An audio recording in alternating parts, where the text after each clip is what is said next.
ছুটির দিন হোক বা কোনো স্পেশাল দিনে সকালের জলখাবারটা যদি স্পেশাল হয় তাহলে তো আর কোনো কথাই নেই।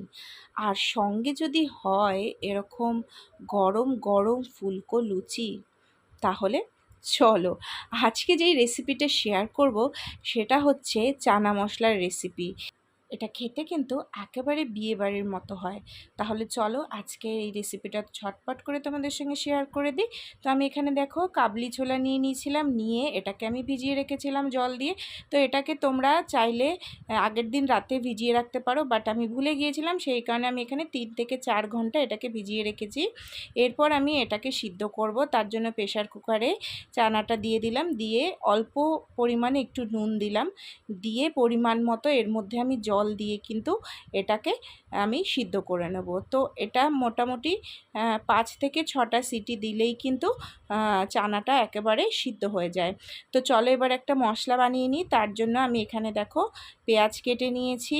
এরপর আমি এর মধ্যে দিয়ে দেবো একটু আদা, আর দিয়ে দেবো হচ্ছে একটু রসুন। রসুনটা আমি এখানে একটু বেশি দিয়েছি। এরপর পেস্টটা আমাকে করে নিতে হবে। তো এরপর আমি যেটা করলাম, কড়াইতে তেল গরম করলাম। আমি এখানে রিফাইন্ড অয়েলের রান্নাটা করছি। এরপর আমি এর মধ্যে গরম মশলা, তেজপাতা আর শুকনো লঙ্কা ফোড়ন দিয়ে দিলাম। দিয়ে এর মধ্যে যেই পেস্টটা করে রেখেছিলাম পেঁয়াজ আর আদা রসুনের, সেই পেস্টটা আমি এর মধ্যে দিয়ে দিলাম। দিয়ে এটাকে কিন্তু ভালো করে কষাতে হবে। খুব চটজলদি কিন্তু এই রান্নাটা হয়ে যায়। এরপর আমি এর মধ্যে দিয়ে দিলাম হচ্ছে স্বাদ মতো নুন, আর এটা খেতে কিন্তু অসাধারণ লাগে। আর দিয়ে দিলাম হচ্ছে হলুদ গুঁড়ো, আর এর মধ্যে আমি দিয়ে দেব হচ্ছে লঙ্কার গুঁড়ো। তো তোমরা যদি কেউ এখানে লঙ্কার গুঁড়ো খেতে না চাও সেক্ষেত্রে কিন্তু কাঁচা লঙ্কা পেস্ট করেও দিতে পারো। দিয়ে এবার এটাকে কিছুক্ষণ নাড়াচাড়া করে নেওয়ার পর আমি এর মধ্যে দিয়ে দেব হচ্ছে কাশ্মীরি রেড চিলি পাউডার। তো এটা অপশনাল, এটা চাইলে তোমরা দিতেও পারো নাও দিতে পারো। আমি একটু কালারের জন্য কিন্তু এটা দিয়ে দিলাম। তো দেখতেই পাচ্ছ এটা দেওয়ার পর কিন্তু কালারটা কত সুন্দর চলে এসছে। তো এবার ধীরে ধীরে মশলাটাকে এইভাবে কিন্তু কষিয়ে নিতে হবে। তো আমি এটার মধ্যে সামান্য একটু জল দিয়েছিলাম, দিয়ে মশলাটাকে কষিয়ে নিচ্ছি যতক্ষণ না মশলাটার থেকে যে কাঁচা গন্ধটা সেটা চলে না যায়। তো এরপর দেখো আমি এর মধ্যে যে চানা মশলা দিয়েছি, এটা তোমরা মুদি দোকানে ইজিলি পেয়ে যাবে। এটা একটু দেবে, তাতে করে এটার গন্ধটা কিন্তু অসাধারণ লাগে। তো মশলাটা কষানোর সময় আমি এটা দিয়ে দিলাম, দিয়ে মশলাটাকে কষিয়ে নিচ্ছি।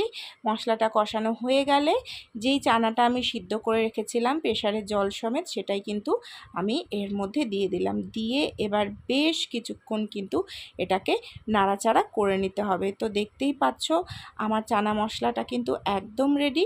নামানোর আগে সেই যে চানা মশলার একটা মশলা তোমাদেরকে দেখিয়েছিলাম সেটা আবারও দিয়ে দিলাম।